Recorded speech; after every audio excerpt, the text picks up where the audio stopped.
So yun mga kadisenyo, day 2 ng ating pina-hatch na hito. So ito, check natin.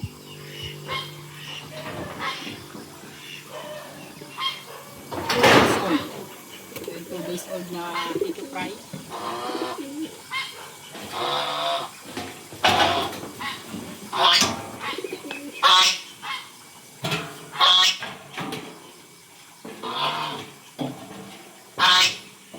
Natakpan natin para hindi pumunta yung mga ito.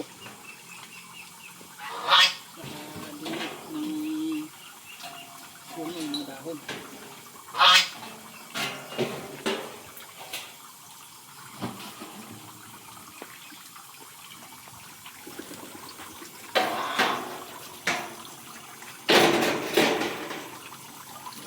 Sa inyo ang ating mga hito fry. Ayan, kita na ba? Zoom out mo. Zoom. Ayan o, kita na sila. Ang mga maliit na parang butete na yan. Ayan, ang mga yan. Hito fry yan. So hindi pa tayo magpapakain ngayon. Bukas pag 3 days old na sila saka tayo magpapakain. Lahat ng mga yan hito fry, lahat ng mga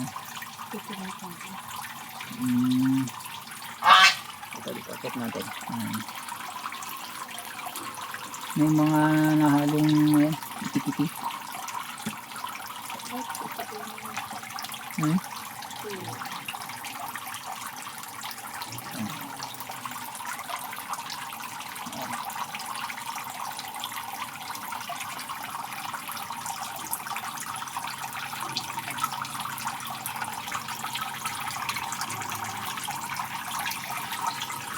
Ito ba? Ayun, kita. Ayan, mga hito fry po yan. So malalaki na sila. So yung aerator natin, ito yung aerator natin. Alam nyo lang. So 24/7 yan na gumagana. Tapos yung tubig, ayan.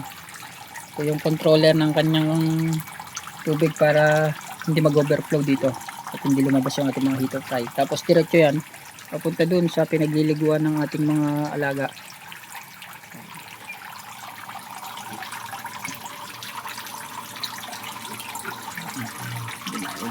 Dami nila dito sa kat na ito. Ayan. Natuto na silang maibabaw.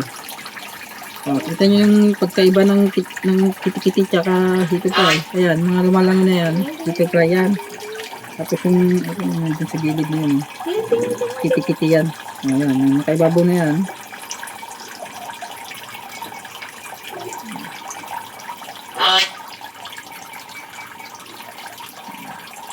Para lang sila mga butete. 2 days old. So bukas pwede na tayo magpakain.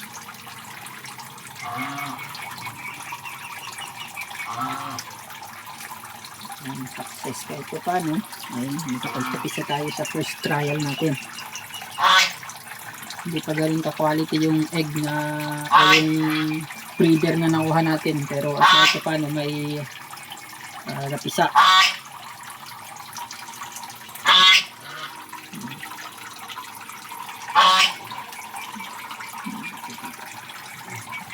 Dito yan. Ito ba? Naglalamayan sila. Mga malalaki na.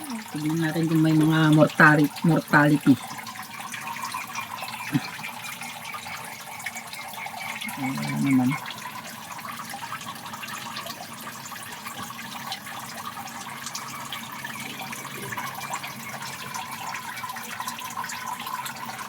May mga malalaki na.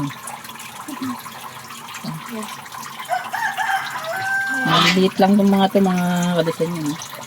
Alam nyo yung parang buto ng petchay. Ganun kaliliit.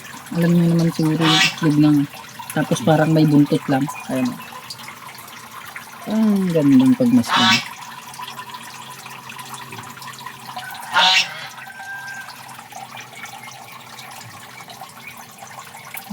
Okay.